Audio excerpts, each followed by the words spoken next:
यह एक ऐसी दुनिया है जहाँ पैसों की कोई वैल्यू नहीं, यहाँ टाइम ही सब कुछ है। यहाँ अगर आपको कोई चीज खरीदनी है तो आपको उस चीज के बदले अपनी जिंदगी का कुछ टाइम देना पड़ेगा, तब जाकर आप उस चीज को खरीद पाएंगे। लेकिन इस दुनिया में एक अच्छी जिंदगी गुजारने के लिए आपके पास टाइम का होना भी जरूरी है, क्योंकि यहाँ जब किसी इंसान की एज 25 साल तक पहुंच जाती है तो उस इंसान के हाथ पर 1 साल का टाइम स्टार्ट हो जाता है। जिस पल काउंटडाउन 0 हुआ उसी पल वह इंसान खत्म। अमीरों के पास इतना टाइम था कि वह 1000 साल की जिंदगी भी जी सकते थे। अमीरों ने खुद के लिए एक अलग दुनिया बना ली थी जहां वो लोग एक सुकून भरी जिंदगी गुजार रहे थे, लेकिन वहीं दूसरी तरफ गेटो सिटी में रहने वाले गरीब लोग दिन रात मेहनत करके खुद के लिए टाइम कमाते थे, नहीं तो उनकी जिंदगी खत्म हो जाएगी। इन्हीं गरीबों की बस्ती में विल नाम का एक लड़का रहता था जिसकी घड़ी में सिर्फ 23 घंटे ही बचे थे। विल अपनी मॉम के साथ रहता था। अब क्योंकि 25 साल के बाद उम्र रुक जाती है, इसीलिए उसकी माँ 50 साल की होकर भी बहुत जवान दिख रही थी। आज विल की माँ का 50वां जन्मदिन था। विल अपनी मॉम का बर्थडे सेलिब्रेट करने के लिए पिछली रात ओवर टाइम करके एक शैंपेन की बोतल लाया था। यह देखकर विल की मॉम बहुत खुश हो जाती है और वो विल से कहती है कि मैं अपने पोतों को देखना चाहती हूँ, तुम किसी लड़की को डेट क्यों नहीं करते? जिस पर विल जवाब देता है कि इन सब चीजों के लिए टाइम किसके पास है। विल की मॉम ने उससे कहा कि इलेक्ट्रिसिटी बिल और बैंक से लिया हुआ लोन कल की डेट तक मुझे क्लियर करना होगा, नहीं तो हमें फाइन पड़ सकता है। इसीलिए अब मैं जा रही हूँ और कल रात तक सभी बिल्स और बैंक के लोन्स जमा करवा कर वापस आऊंगी। उसने कहा कि मेरे पास सिर्फ 3 दिन का टाइम है। इलेक्ट्रिसिटी बिल और बैंक का लोन चुकाने में मेरे पास लगभग सारा टाइम खर्च हो जाएगा, इसीलिए कल शाम को तुम जरूर बस स्टॉप पर मेरा इंतजार करना, ताकि मेरा सारा टाइम खत्म होने से पहले मैं तुमसे कुछ टाइम ले सकूं। इस पर विल ने कहा ठीक है, मैं टाइम पर पहुंच जाऊंगा। जाने से पहले विल की माँ विल के हाथ को छूकर उसकी बॉडी में 30 मिनट ट्रांसफर करती है ताकि विल अच्छा नाश्ता खरीद कर खा सके। इसके बाद दोनों अपने अपने काम पर निकल गए। रास्ते में विल के पास एक छोटी बच्ची आती है। वो विल को एक कैप्सूल देकर विल से उसका थोड़ा सा टाइम मांगती है। विल मुस्कुराते हुए उस छोटी बच्ची को कैप्सूल में अपनी जिंदगी का 5 मिनट का टाइम दे देता है और वह चली जाती है। यहाँ हमें पता चलता है कि यह लोग अपने टाइम को एक कैप्सूल में स्टोर भी कर सकते हैं, जिससे यह लोग कभी भी यूज और ट्रांसफर कर सकते हैं। इसके बाद विल काम के लिए फैक्ट्री पहुंच जाता है। काम शुरू करने से पहले वह कॉफी लेने जाता है, लेकिन वहां वह देखता है कि हर एक चीज का दाम डबल हो गया है। जहां पहले कॉफी 2 मिनट की मिलती थी, अब उसका प्राइस डबल होकर 4 मिनट हो चुका है। यहाँ पर कभी भी किसी चीज का भी दाम बढ़ा दिया जाता है बिना किसी अनाउंसमेंट के। ये बात विल को बहुत बुरी लगती है। मजबूरी में विल ने भी कॉफी के लिए अपनी जिंदगी के 4 मिनट पे किए और काम पर लग गया। दिन भर के काम के बाद रात के वक्त विल अपने दोस्त के साथ एक बार में जाता है। विल का दोस्त एक नंबर का शराबी था। वह हर वक्त शराब के नशे में टली रहता। विल का दोस्त विल को इशारे में बताता है कि वह आदमी सबको फ्री में दारू पिला रहा है और उसके पास बहुत ज्यादा टाइम है। ये सुनकर विल ने जब उस आदमी की तरफ देखा तो उसे चारों तरफ से लड़कियों ने घेरा हुआ था। विल की जब उस आदमी की घड़ी पर नजर गई तो उस आदमी के पास 116 साल का टाइम था। ये देखकर विल समझ जाता है कि यह आदमी ग्रीनिच सिटी से है, क्योंकि गेटो सिटी में लोगों के पास ज्यादा से ज्यादा 2 दिन का टाइम होता है। विल उस आदमी के पास आया और उसे वार्न करने लगा कि यहाँ पर तुम्हें नहीं होना चाहिए था। यहाँ चोरों का खतरा है, ये लोग तुम्हें मारकर तुम्हारा टाइम चुरा लेंगे, इसलिए जल्दी से यहाँ से निकल जाओ। लेकिन वो आदमी विल की बातों को सीरियस नहीं लेता और उसे इग्नोर करके ड्रिंक करने लग जाता है। तभी उस बार में फोर्टिस नाम का एक गैंगस्टर अपने ग्रुप के साथ आया, जिसे देखकर सारे लोग बाहर निकल भागे। दरअसल यह शहर के सबसे बड़े गुंडे हैं जो लोगों से जबरदस्ती टाइम चुराते हैं। विल का दोस्त विल को पकड़कर ले जाने लगा, लेकिन विल ने जाने से इनकार कर दिया और वहां एक कोने में छिपकर सब कुछ देखने लगा। फोर्टिस उस अमीर आदमी से उसका सारा टाइम लूटने आया था। फोर्टिस उस अमीर आदमी को चैलेंज करता है कि चलो पंजा लड़ाते हैं और जो हारेगा वह अपना सारा टाइम जीतने वाले को दे देगा। ये टाइम फाइट आर्म रेसलिंग की तरह थी, जिसमें 2 लोगों को एक दूसरे की कलाई पकड़नी होती थी। जिस भी इंसान की कलाई नीचे होती थी उसका टाइम घटने लगता था और वो टाइम उस आदमी के हाथ में ट्रांसफर होने लगता था जिसकी कलाई ऊपर होती थी। इस तरह जीतने वाला इंसान सारा टाइम उस दूसरे आदमी से अपनी बॉडी में स्टोर करके उसे मार देता। फोर्टिस उस आदमी से कहता है, क्या तुम इसके लिए तैयार हो? इस पर उस अमीर आदमी ने कहा कि मैंने बहुत ज्यादा ड्रिंक की हुई है, इसलिए मुझे कुछ टाइम चाहिए, उसके बाद मैं तुम्हारे चैलेंज के लिए तैयार हूँ। फोर्टिस कहता है कि ठीक है, ये तुम्हारी आखिरी ख्वाहिश है, जाओ, मैं तुम्हें तैयार होने के लिए कुछ मिनट देता हूँ। फोर्टिस उसके साथ अपना एक आदमी भी भेज देता है ताकि यह भाग न सके। वो अमीर आदमी बाथरूम में आकर बहुत ज्यादा उल्टियां करने लग जाता है, क्योंकि उसे काफी चढ़ गई थी। इसलिए अगर वो इस हालत में फोर्टिस से पंजा लड़ता तो इस अमीर आदमी का हारना कंफर्म था। तभी विल वहां पर आ जाता है। वो फोर्टिस के आदमी को मारकर उस अमीर आदमी को अपने साथ उस जगह से बाहर निकाल लेता है और उसे फोर्टिस से बचाकर एक सेफ जगह पे ले आया। विल ने उस अमीर आदमी से कहा कि मैंने तुमसे कहा भी कि तुम्हारी जान को खतरा है, तुम जानबूझकर अपना टाइम क्यों बर्बाद कर रहे हो। वो आदमी विल को अपना नाम हेनरी बताता है और वो विल से पूछता है कि तुम्हारी उम्र कितनी है। विल ने बताया 28 साल। हेनरी ने कहा मेरी उम्र 105 साल है और अब मैं जिंदगी से थक चुका हूँ। मैंने अपनी लाइफ में हर एक चीज का मजा लिया है और अब मुझे इस जिंदगी की जरूरत नहीं है, मैं जीना नहीं चाहता। ये सुनकर विल ने हैरानी से पूछा आखिर तुम कहना क्या चाहते हो। इस पर हेनरी ने कहा लगता है तुम अब तक हकीकत से अनजान हो। क्या तुमने कभी सोचा है कि इस दुनिया में अलग अलग टाइम जोन्स क्यों बनाए गए हैं? आखिर क्यों तुम्हारे टाइम जोन गेटो में किसी भी वक्त चीजों के दाम और टैक्स बढ़ा दिए जाते हैं? दरअसल महंगाई जानबूझकर बढ़ा दी जाती है ताकि गरीब लोग मरते रहें और उनकी मौत का फायदा ग्रीनविच टाइम जोन के अमीर लोगों को होता रहे। असल में ये सारा सिस्टम उन्हीं का बनाया हुआ है। जरा सोचो, वहाँ ग्रीनविच टाइम जोन में लोगों के पास जीने के लिए हजारों साल हैं, लेकिन यहाँ गेटो में तुम लोग हर रोज जीने के लिए मेहनत मजदूरी करते हो। ऐसा इसलिए है क्योंकि उन्होंने तुम्हें यह करने के लिए मजबूर किया है। वो लोग तुम लोगों को ज्यादा टाइम देना ही नहीं चाहते ताकि तुम लोग मजबूरी में उनके लिए काम करते रहो। वो लोग महंगाई बढ़ाकर तुम्हें ज्यादा से ज्यादा टाइम खर्च करने पर मजबूर करते हैं ताकि तुम्हारे टाइम से वो हमेशा की जिंदगी जी सकें। उन्होंने अपनी जिंदगी का हर एक दिन गरीबों की मौत से इकट्ठा किया है और मैं ऐसी जिंदगी बिल्कुल भी नहीं जीना चाहता जो किसी गरीब मजबूर इंसान की मौत से मिली हो। ये सब सुनकर विल समझ गया कि हेनरी बहुत ही नेक दिल इंसान है। हेनरी ने विल से आगे पूछा अगर तुम्हारे पास मेरे जितना टाइम होता तो तुम क्या करते? विल ने मुस्कुराकर कहा कि सबसे पहले मैं बार बार टाइम को देखना छोड़ देता, क्योंकि उस वक्त भी विल के पास सिर्फ 18 घंटे होते हैं। वो सोने से पहले, सोने के बाद, खाना खाते टाइम हर वक्त अपनी घड़ी देखता रहता है क्योंकि मुझे डर लगता है कि कहीं मेरा टाइम खत्म न हो जाए और मैं मर न जाऊं। विल कहता है कि मेरी मॉम घर संभालने के लिए बहुत ज्यादा मेहनत करती है। अगर मेरे पास तुम्हारी तरह इतना ज्यादा टाइम होता तो मैं अपनी मॉम के लिए ग्रीनविच सिटी में एक अच्छा घर खरीदता और हम दोनों वहाँ पर खुशी से जिंदगी गुजारते। इसके बाद विल ने हेनरी से कहा आज रात हमें यहीं रुकना होगा, सुबह तक खतरा टल जाएगा, तब तुम वापस अपने घर लौट जाना। इसके बाद ये दोनों सो जाते हैं। सुबह उठकर हेनरी देखता है कि विल अभी भी सो रहा है। वो विल के पास आता है और उसके पास जितना भी टाइम होता है वो सारा का सारा विल को ट्रांसफर कर देता है और अपने पास कुछ ही मिनट बचाकर एक ब्रिज के ऊपर जाकर बैठ जाता है। विल जब नींद से जागा तो उसने देखा कि हेनरी वहां से जा चुका है।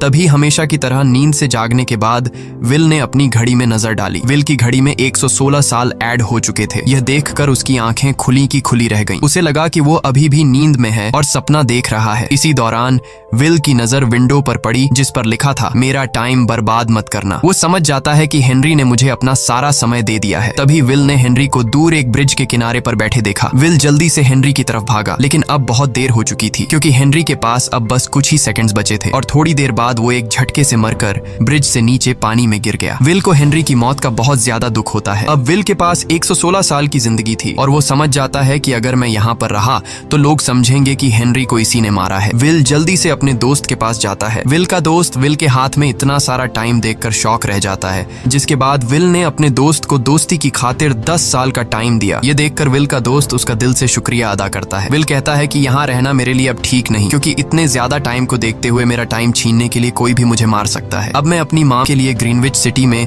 एक अच्छा सा घर खरीद सकता हूँ और वहाँ पर एक सेफ लाइफ गुजारूंगा। जिसके बाद विल अपने दोस्त को गुड बाय कहकर वहाँ से निकल जाता है और सीधा उस बस स्टॉप पर जाकर मॉम का इंतजार करने लगता है, जहाँ 2 दिन पहले उसकी मॉम ने उससे कहा था कि मैं इलेक्ट्रिसिटी का बिल और बैंक का लोन चुकाकर इस बस स्टॉप पर पहुंचूंगी। दूसरी तरफ विल की मॉम सारे लोन और बिल्स भरने के बाद घर लौटने के लिए बस में चढ़ी, पर तभी उसे पता लगा कि एक ही दिन में बस की टिकट के दाम डबल हो गए थे। पहले जहां टिकट 1 घंटे में आती थी वहीं अब प्राइस 2 घंटे हो गया था। ये देखकर विल की मॉम बहुत ज्यादा परेशान हो जाती है क्योंकि विल की मॉम के पास सिर्फ 1.5 घंटा बचा था। विल की मॉम बस ड्राइवर से रिक्वेस्ट करती है कि अगले स्टॉप पर मेरा बेटा उसे बाकी का टाइम दे देगा, लेकिन बस ड्राइवर ने साफ इनकार कर दिया और कहा कि अगर टाइम नहीं है तो फिर पैदल चली जाओ। लेकिन विल की मॉम को पता था कि अगला बस स्टॉप बहुत दूर है, अगर वह पैदल भी जाती है तो उसे पहुंचने में 2 घंटे लगेंगे। उस वक्त बस में ढेर सारे पैसेंजर्स सवार थे। विल की मॉम ने उनसे भी रिक्वेस्ट की पर किसी ने भी उनकी मदद नहीं की। इतने में ही बस वहां से निकल गई। विल की मॉम रेचल के पास पास ज्यादा टाइम नहीं बचा था, इसलिए वह दौड़ती हुई पैदल घर की तरफ भागने लगी। दूसरी तरफ विल अपनी मॉम के लिए फूलों का गुलदस्ता लिए बस स्टॉप पर उनका इंतजार कर रहा था, क्योंकि आज उसे अपनी मॉम का बर्थडे सेलिब्रेट करना था। बस जब उस स्टॉप पर पहुंची तो कई सारे पैसेंजर्स उतर आए, पर उनमें से विल की मॉम नहीं थी। विल यह देखकर परेशान हो जाता है और उसे समझ आ गया कि जरूर उसकी मॉम मुसीबत में है। वह उसी वक्त अपनी मॉम की तलाश में भागा। उधर रेचल के पास अब कुछ ही मिनट बचे थे। वह रास्ते में आने वाली गाड़ियों और लोगों के घरों का दरवाजा पीट पीट कर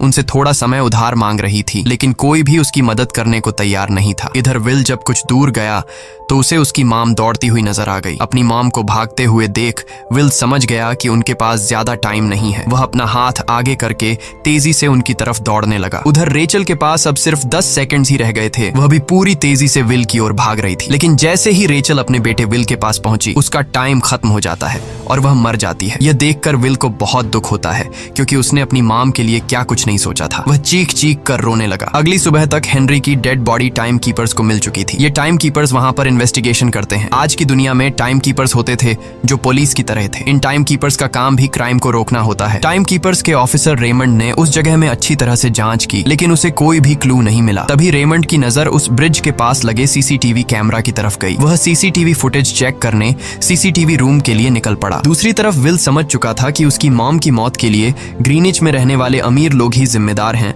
जिन्होंने गेटो शहर के लोगों को एक एक सेकंड का मोहताज बना दिया है। अब विल उनसे बदला लेने ग्रीनिच की तरफ निकल पड़ा और यहाँ से होती है असल कहानी शुरू। ग्रीनविच सिटी में एंटर होने के लिए विल को 1 साल का टाइम खर्च करना पड़ा और ग्रीनिच सिटी जा पहुंचा। वहाँ जब विल ने अमीर लोगों का लाइफस्टाइल देखा तो उसकी आंखें खुली की खुली रह गईं। वहाँ लोगों के पास इतना टाइम था कि वो लोग मरने का नाम तक भूल गए थे। यहाँ पर अमीर लोग के बॉडीगार्ड के पास भी 100 साल से भी ज्यादा का टाइम था। ये देखकर विल गुस्से से लाल हो जाता है, क्योंकि विल जिस शहर से आया था वहाँ पर लोगों के पास सिर्फ 24 घंटे की जिंदगी थी। विल वहाँ एक महंगे होटल में रुकता है। खाना खाते दौरान एक बहुत ही खूबसूरत लड़की विल को देखती है, जैसे उसे विल पसंद आ गया हो। दूसरी तरफ टाइम कीपर रेमंड हेनरी की मौत के वक्त का सीसीटीवी फुटेज चेक कर रहा था। तभी उसे फुटेज में विल दिखाई देता है। हालांकि कैमरा ने हेनरी को ब्रिज से गिरते हुए रिकॉर्ड नहीं किया था, लेकिन उस फुटेज में विल ब्रिज के पास खड़ा नजर आ रहा था, जिससे रेमंड को विल पर शक होने लगा। इसलिए रेमंड ने अपनी टीम को विल के बारे में जानकारी इकट्ठा करने को कहा। रिसर्च के दौरान टाइम कीपर्स को यह बात पता चल जाती है कि विल नाम का एक आदमी बहुत सारा टाइम खर्च करके ग्रीनविच सिटी में एंटर हो गया है, जिससे रेमंड को यह बात कंफर्म हो जाती है कि विल ने ही हेनरी को मारा है। रेमंड उसी वक्त अपनी टीम के साथ ग्रीनविच शहर की ओर रवाना हो गया। दूसरी ओर ग्रीनविच शहर में विल एक कैसीनो में आया, जहाँ कुछ अमीर लोग पोकर खेल रहे थे। विल भी उनके साथ बैठ जाता है। एक नए आदमी को देखकर ये लोग उस पर हंसने लगते हैं,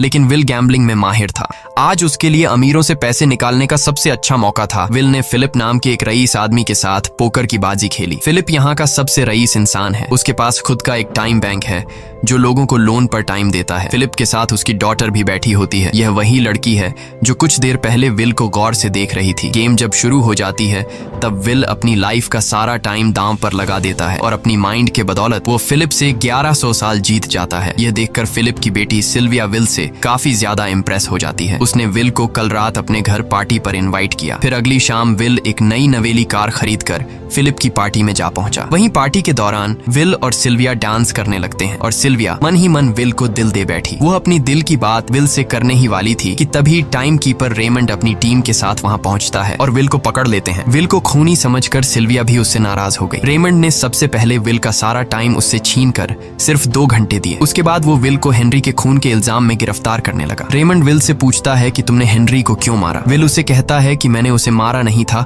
बल्कि वो खुद जीना नहीं चाहता था, इसलिए उसने मुझे 116 साल दिए और बाद में उसने खुद की जान ली। लेकिन रेमंड विल की बात पर यकीन नहीं करता। विल समझ जाता है कि रेमंड मुझे हेनरी के झूठे केस में फंसाकर उम्र भर कैद के लिए मुझे जेल में डाल देगा। इसलिए वह मौका देखते ही रेमंड के आदमियों को मारकर खुद को आजाद कर लेता है और उनकी बंदूक लेकर सिल्विया को बंदी बना लिया। सिल्विया को ढाल बनाकर विल उसे साथ लेकर भाग निकला और रेमंड और उसके आदमियों को चकमा देता हुआ वापस गेटो शहर आ पहुंचा। इस दौरान विल के पास टाइम काफी कम बचा था। उसने सिल्विया से कुछ टाइम उधार मांगा, लेकिन सिल्विया ने उसे 1 सेकंड भी देने से इनकार कर दिया, क्योंकि वह भी उसे हेनरी का खूनी समझ रही थी। इसलिए वो और तेजी से गेटो शहर की तरफ कार दौड़ाता है ताकि वहां पहुंचकर किसी से टाइम उधार ले सके। जल्दबाजी में उसका ध्यान आगे सड़क पर बिछी कंटीली तारों पर नहीं पड़ता, जिससे टकराते ही विल की कार ब्रिज से नीचे गिर जाती है। इस एक्सीडेंट में विल और सिल्विया बेहोश हो गए। असल में रास्ते में वह कांटे फोर्टिस और उसकी गैंग ने बिछाए थे। फोर्टिस ने देखा कि सिल्विया के पास 10 साल का टाइम था। वो सिल्विया का सारा टाइम चुरा कर वहां से निकल जाते हैं। इतने में ही विल और सिल्विया को होश आया। सिल्विया ने जब अपने हाथ की तरफ देखा तो वो परेशान हुई, क्योंकि उसके पास सिर्फ 30 मिनट ही बचे थे और विल के पास भी कुछ मिनट ही बचे थे। पर फिर भी उसने सिल्विया को अपने कुछ मिनट दिए, जिससे इन दोनों का टाइम बराबर हो गया। इसके बाद विल सिल्विया को लेकर जल्दी से अपने दोस्त के घर जाता है, जिसे उसने 10 साल दिए थे। जब उसके दोस्त की वाइफ ने दरवाजा खोला और उसने विल को देखा तो उसने विल से नाराजगी जताते हुए कहा, तुम्हारे दिए हुए 10 साल ने मेरे हस्बैंड की जान ले ली। उसने सारा टाइम शराब में उड़ा दिया, जिससे उसकी मौत हुई। ये सुनकर विल मायूस हो गया, लेकिन अब इन दोनों के पास भी ज्यादा टाइम नहीं था। अगर यह दोनों जल्दी से कुछ नहीं करते तो इनकी भी मौत पक्की थी। तभी विल ने सिल्विया के कानों में ईयरिंग देखी, जो हीरे की थी। उसे बेचकर विल और सिल्विया को 2 दिन का टाइम मिल गया। इसके बाद विल सिल्विया को लेकर फोन बूथ पर आया। उसने सिल्विया के पिता फिलिप को कॉल किया और बताया कि उसकी बेटी अब तक सही सलामत है। उस वक्त रेमंड भी फिलिप के पास ही मौजूद था और विल को भी पता था कि रेमंड भी वहाँ मौजूद है। विल ने सिल्विया को छोड़ने के बदले 10,000 साल का टाइम मांगा और वो 10,000 साल टाइम बैंक के जरिए गरीब लोगों में बांटने को कहा और कल सुबह तक का टाइम दिया। हालांकि फिलिप के लिए यह रकम कुछ भी नहीं थी, पर फिलिप किसी भी कीमत पर गरीबों को टाइम नहीं देना चाहता था। इधर विल सिल्विया को अपने घर ले आया, जहाँ पर दोनों सुबह होने का इंतजार कर रहे थे। इसी दौरान सिल्विया ने विल से पूछा कि उसकी फैमिली कहाँ है। इस पर विल ने बताया कि पिछली रात ही टाइम न होने की वजह से मेरी माँ की डेथ हुई। ये सुनकर सिल्विया को बहुत बुरा लगता है और उसे एहसास होता है कि यहाँ गरीब लोग हर पल मौत के डर में जीते हैं। उन्हें एक दिन का टाइम कमाने में कितनी मेहनत करनी पड़ती है। अगली सुबह बैंक खुलते ही विल और सिल्विया खिड़की से बैंक पर नजर रखने लगे, लेकिन बैंक ने गरीबों में टाइम नहीं बांटा। सिल्विया यह देखकर बहुत मायूस हो गई कि टाइम के आगे उसके पिता के लिए अपनी बेटी की भी कोई कीमत नहीं थी। अब सिल्विया को समझ आ गया कि उसके पिता सिर्फ बिजनेसमैन नहीं है, बल्कि वो इस सिस्टम के हेड हैं। वो गरीब लोगों की मौत से अपनी जिंदगी के साल जमा करते हैं। सिल्विया को यूं मायूस देखकर विल ने उसे वापस घर भेजने का फैसला किया। वो उसे फोन बूथ पे ले आया और अपने पिता को कॉल करके अपने लिए मदद बुलाने को कहा। इस दौरान विल सिल्विया को वेपन भी दे देता है ताकि वो खुद की हिफाजत कर सके। इधर सिल्विया फोन पर अपने पिता से बात कर रही थी कि तभी टाइम कीपर रेमंड चुपके से वहां आ पहुंचा और विल पर गन तान दी। रेमंड विल पर गोली चलाने ही वाला था कि तभी सिल्विया ने रेमंड को देख लिया और घबराहट में रेमंड पर गोली चला दी। ये देख विल घबरा कर रेमंड के पास आया। हालांकि वो गोली रेमंड के हाथ को छू कर निकल गई थी। रेमंड के हाथ से बहुत खून निकल रहा था। विल ने रेमंड की घड़ी देखी। रेमंड के पास सिर्फ 2 घंटे बचे थे। दरअसल टाइम कीपर्स को भी सैलरी के तौर पर हर रोज 1 दिन का ही टाइम मिलता था। विल समझ गया कि जब तक रेमंड के पास उसके टीम वाले पहुंचेंगे तब तक रेमंड का ज्यादा खून बहने की वजह से उसकी मौत हो गई होगी। इसलिए विल रेमंड को 2 घंटे का टाइम देते हुए रेमंड की कार को लेकर वहां से निकल गया। रेमंड को गोली मारकर अब सिल्विया भी क्राइम लिस्ट में आ चुकी थी। हालांकि विल ने सिल्विया से कहा कि वो अभी इन सब से निकल सकती है, लेकिन ग्रीनिच में सिल्विया की जिंदगी पिंजरे में कैद पंछी की तरह थी। उसके पिता फिलिप ने उस पर बहुत सारी पाबंदियां लगा दी थीं, पर यहाँ आकर उसे आजादी का एहसास हो रहा था, क्योंकि यहाँ वो अपनी मर्जी की मालिक थी। और सिल्विया समझ जाती है कि यहाँ पर लोगों के साथ गलत हो रहा है। अब वह भी गरीबों को उनका हक दिलाने में विल के साथ थी। विल और सिल्विया ने मिलकर अमीरों को लूटना शुरू कर दिया। सिल्विया, जो कि ग्रीनिच सिटी के चप्पे चप्पे से वाकिफ थी, इसलिए इन दोनों ने प्लान बनाया कि वो ग्रीनिच सिटी में बैंक से टाइम कैप्सूल चुराएंगे और उनको गरीबों में बांट देंगे। सिल्विया ने सबसे पहले अपने पिता फिलिप के कई सारे बैंक्स में डाका डाला, क्योंकि फिलिप ने गरीबों की मौत से वह सारा टाइम इकट्ठा किया था। इन दोनों ने तिजोरी से सभी टाइम कैप्सूल एक बैग में पैक करके वहां से निकल गए और उन्हें गरीबों में बांटने लगे। इतनी बड़ी चोरी करने के बाद अब सरकार भी इन दोनों से तंग आ चुका था। इसीलिए सरकार ने इन दोनों के सर पर 10 साल का टाइम इनाम रख दिया। ये खबर सुनते ही गैंगस्टर फोर्टिस अब इन दोनों को कुत्ते की तरह ढूंढने लगा। लेकिन विल और सिल्विया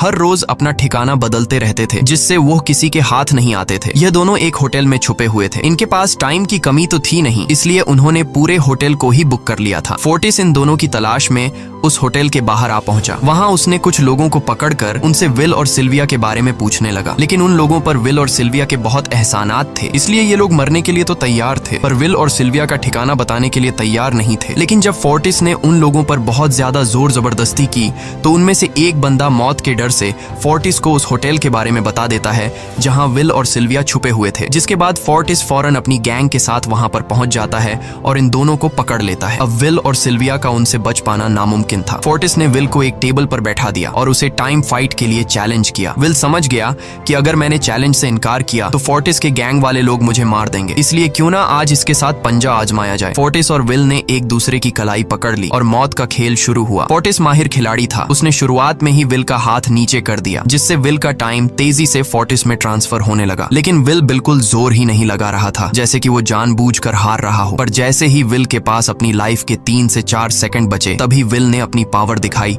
और एक झटके से फोर्टिस का हाथ नीचे कर दिया। फोर्टिस की आंखें खुली की खुली रह गईं। वो पूरा जोर लगाकर अपना हाथ ऊपर करने की कोशिश कर रहा था, लेकिन विल की ताकत के आगे वो ढीला पड़ चुका था। ये देख फोर्टिस के आदमियों का ध्यान फोर्टिस की घड़ी पर अटक गया। अब उनका बॉस मरने वाला था। इतने में ही मौका पाकर विल ने अपने जूते से गन निकाली और पलक झपकते ही फोर्टिस के सारे आदमियों को शूट कर दिया, क्योंकि अगर वो ऐसा नहीं करता तो वो लोग उसे मार देते। इसी के साथ फोर्टिस का टाइम 0 हो गया और वह भी मारा गया। विल और सिल्विया जल्दी से वहां से भाग निकले। इसी दौरान उन्होंने देखा कि अमीरों ने सारा खेल पलट दिया था। विल और सिल्विया ने गरीबों में जितना भी टाइम बांटा था उसकी वैल्यू अब कुछ भी नहीं रही थी, क्योंकि अमीरों ने महंगाई के दर को कई गुना बढ़ा दिया था। यह देख विल हारा हुआ महसूस करने लगा और उसे लगा कि मैं कभी भी इन गरीबों को उनका हक नहीं दिला सकूंगा। उसने सिल्विया से कहा कि अब सब खत्म हो चुका है, अगर वो लोगों में 1000 साल भी बांट दें तो अमीर लोग महंगाई को और ज्यादा बढ़ा देंगे, जिससे लोगों की हालत कभी नहीं सुधर पाएगी। सिल्विया ने कहा कि कोई तो रास्ता होगा। इस पर विल ने कहा कि हमें लाखों साल चुराकर इन लोगों को देने होंगे, तब जाकर हम लोग महंगाई को कंट्रोल कर सकते हैं। हालांकि यह इतना आसान नहीं था, पर सिल्विया ने इसके लिए एक प्लान सोच रखा था। अगली ही सुबह जब फिलिप अपने बॉडीगार्ड्स के साथ ऑफिस पहुंचा, तभी सिल्विया वहां आई और उसने अपने पिता से कहा कि वो सरेंडर करना चाहती है। तब सारे गार्ड्स ने सिल्विया पर गन तान दी, लेकिन तभी वहां पीछे से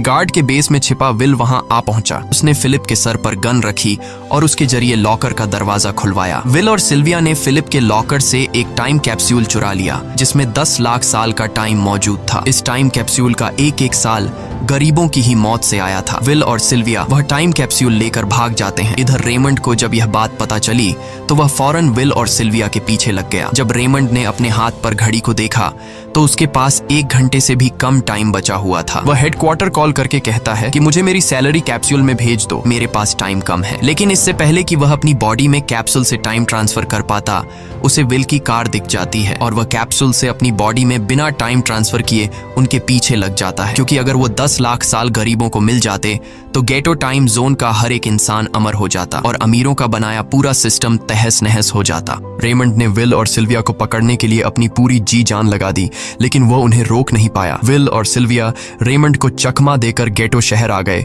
और वह टाइम कैप्सूल एक बच्ची के हाथों में सौंप दिया। उन्हें पता था कि रेमंड सीधा हमारे पीछे गीटो शहर पहुंचेगा, इसलिए उन्होंने इस जगह को छोड़कर एक सुनसान जगह पर चले गए। उधर उन्होंने गीटो शहर के लोगों में लाखों साल बांटकर उन्हें अमर कर दिया था, लेकिन खुद इन दोनों के पास बहुत ही कम टाइम बच जाता है। बदकिस्मती से उसी पल रेमंड ने उन्हें पकड़ लिया। रेमंड ने विल को धमकी देते हुए कहा, अगर तुम्हें अपनी जान प्यारी है तो चुराया हुआ सारा टाइम वापस कर दो। तब विल ने उसे अपनी घड़ी का समय दिखाया। विल और सिल्विया के पास कुछ ही मिनट बचे थे। विल ने रेमंड से कहा, कहीं तुम भूल तो नहीं गए? याद है जब तुम मरने वाले थे तो मैंने तुम्हें कुछ टाइम उधार दिया था, टाइम तो तुम्हें मुझे वापस करना चाहिए। यह सुनकर रेमंड को याद आया कि विल और सिल्विया को पकड़ने की जल्दी में उसने अपने टाइम पर ध्यान ही नहीं दिया। जब उसने अपनी घड़ी पर नजर डाली तो उसके पास सिर्फ 5 सेकंड ही बचे थे, जो देखते ही देखते 0 हो गए और रेमंड मारा गया। विल और सिल्विया रेमंड से तो बच गए थे, पर इन दोनों के पास भी अब सिर्फ एक मिनट ही बचा था। ऊपर से उस सुनसान इलाके में उनकी मदद करने वाला भी अब कोई नहीं था। उन्हें अपनी मौत साफ नजर आ रही थी। इन दोनों ने मायूस होकर एक दूसरे को गले लगाया और तभी विल को रेमंड की कार नजर आई। विल फौरन कार की तरफ भागा